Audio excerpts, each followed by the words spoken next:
Olá pessoal, eu sou o Pedro Brandão, professor de língua portuguesa formado pela PUC do Rio de Janeiro. Começa agora mais uma videoaula do nosso canal Português Papo Cabeça. Em primeiro lugar, inscreva-se no nosso canal para não perder nenhuma das nossas próximas videoaulas e ative o sininho para receber todas as notificações. Essa aula está sendo postada na quarta-feira antes do segundo turno das eleições de 2022. Entre o atual presidente Jair Bolsonaro e o ex-presidente Luiz Inácio Lula da Silva. Por enquanto, o Brasil ainda está em clima de eleições.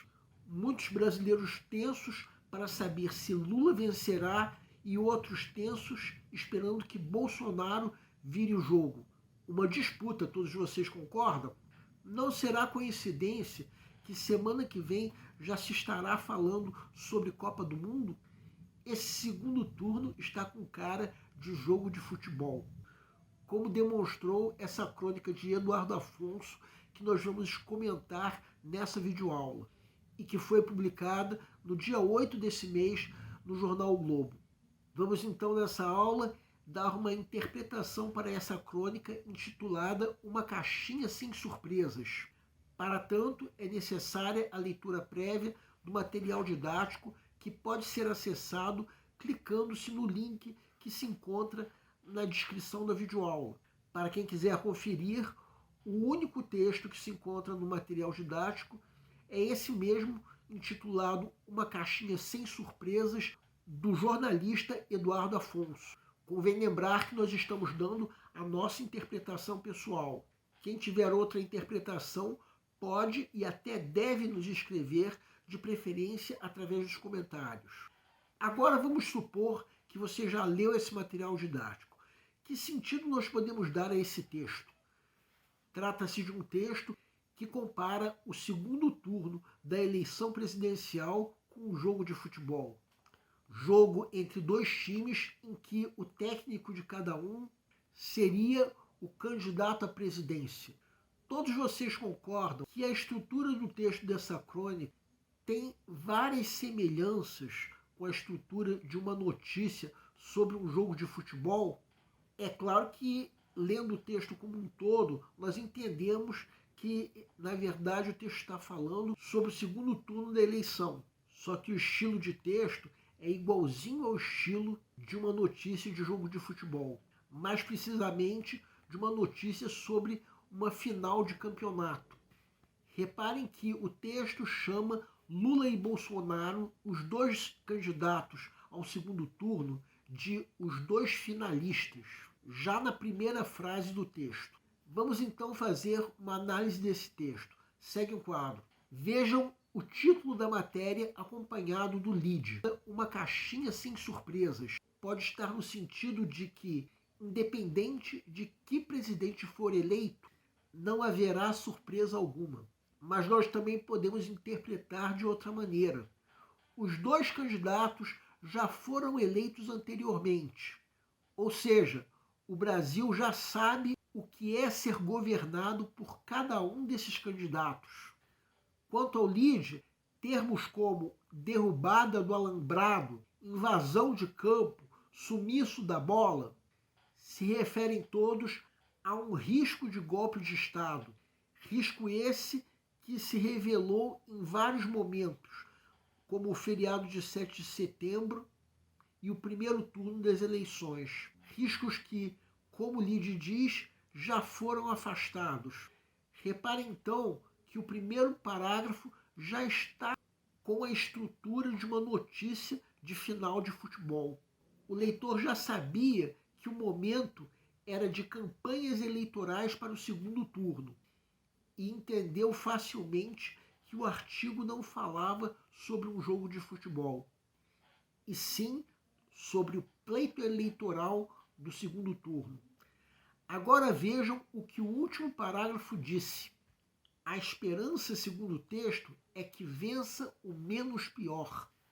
Então esse texto defende a ideia de que nenhum dos dois candidatos, se for eleito, fará um bom governo.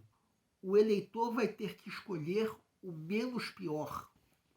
De qualquer maneira, o que se já verificou é que esse jogo de futebol é uma disputa onde cada gol é uma acusação de um candidato contra o outro.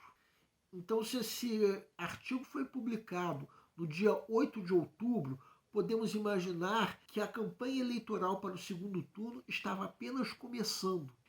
E a sensação que, pelo menos eu, Pedro Brandão, tive até agora, é que essa disputa não se parece nem com um jogo de futebol, mas com uma luta de MMA.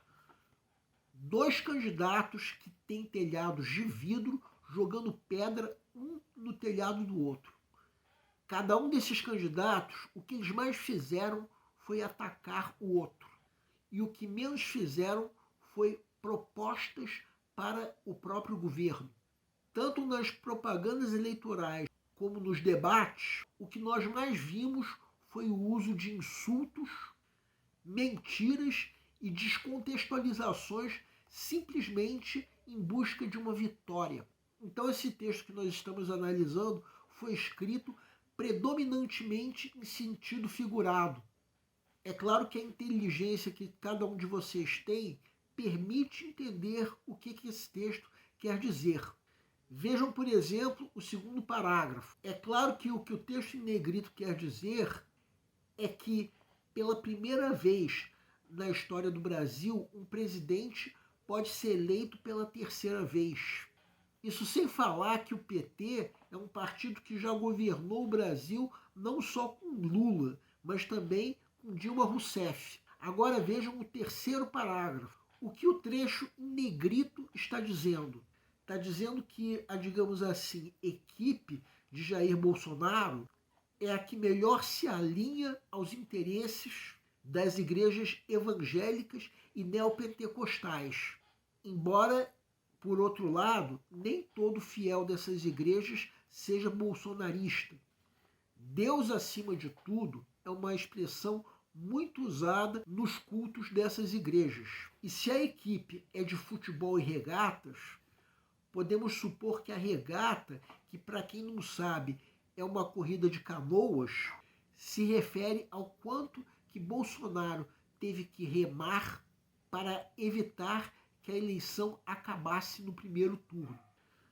A crônica, então, se desenrolou alternando um parágrafo para cada uma das, digamos assim, equipes, até chegar nesse parágrafo quando se começou falando sobre a equipe de Lula, chamando essa equipe de o Auri Esmeraldino, e o trecho que nós estamos destacando chamou de torcidas organizadas os grupos de eleitores de cada candidato que apresentavam um mau comportamento.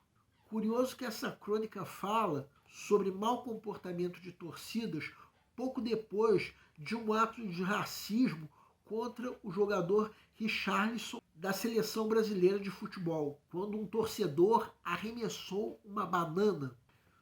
Tudo isso até se chegar nesses três últimos parágrafos que vocês estão vendo agora. Tal como no resto da crônica, há uma cópia do estilo de uma notícia sobre um jogo de futebol. E o texto diz que vença o menos pior. Uma forma de dizer que não se deve esperar muito de quem for eleito. Bem, podemos imaginar que essa crônica foi uma maneira de se dizer que no segundo turno, que vai acontecer nesse próximo domingo, teremos muita semelhança com uma partida decisiva de futebol, sobretudo em relação às atitudes da torcida. Eu, no entanto, sinto como se fosse um tiroteio eleitoral em que nós, como povo, temos que tomar cuidado para não sermos atingidos por balas perdidas. O que eu quero dizer é que vocês se protejam contra atos de represália nesse meio tempo. Eu, tal como muitos brasileiros, estou esperando que esse segundo turno acabe logo. E com isso acabará o mês de outubro. E vocês que estão se preparando para o Enem estarão entrando na reta final dos estudos. E nós aqui do Português Papo Cabeça estamos apostando muito mais em vocês que estão se preparando para entrar numa universidade do que em todos esses políticos que participaram dessa eleição, que são herdeiros de uma mentalidade retrógrada. E o nosso canal, até a primeira semana de prova, que incluirá a parte de linguagens e códigos, estará comentando nas aulas de quarta-feira questões de provas anteriores do Enem para auxiliar vocês na preparação. Nas aulas de sexta-feira, prosseguiremos ensinando linguística textual. Depois de amanhã, haverá mais uma aula sobre coerência textual, que muitas vezes pode ser usada como recurso para interpretação de texto. Nós acabamos de falar sobre um ato de racismo contra o jogador Richarlison. E depois da primeira prova do Enem, numa quarta-feira, vamos aproveitar não só o clima de Copa do Mundo, como também do Dia Nacional da Consciência Negra, para comentar como a notícia foi dada em 2 veículos de imprensa, os jornais O Globo e Folha de São Paulo. Isso será numa quarta-feira, que antecederá o Dia Nacional da Consciência Negra.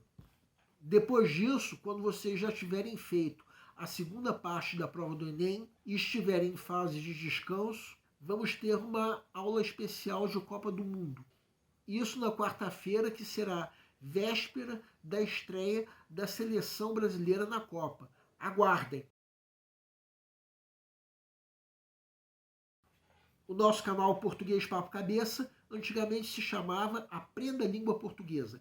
Cada vez mais estaremos focados em vocês, que estão movendo a roda da história para que seja criado um futuro melhor para todos. Então o nosso foco principal continua sendo os vestibulandos, que terão no nosso canal uma fonte importante de estudos de língua portuguesa, onde nós ensinaremos os recursos da nossa língua para que possam, em primeiro lugar, escrever de forma adequada, entre outros textos, a redação do vestibular. Em segundo lugar, para que possam interpretar textos de forma adequada, não apenas numa prova de vestibular ou concurso, mas também na leitura de textos que ajudarão vocês a se manterem atualizados. Cada vez mais nós teremos no nosso canal um Papo Cabeça. Ensinaremos nossa língua sim, mas de forma a estimular a inteligência que nasceu dentro de vocês e que precisa ser estimulada. E a missão do nosso canal é melhorar cada vez mais. Então vocês podem usar tanto o nosso e-mail quanto a nossa fanpage do Facebook para fazerem qualquer comentário, elogio, crítica ou ainda reclamação sobre as nossas videoaulas.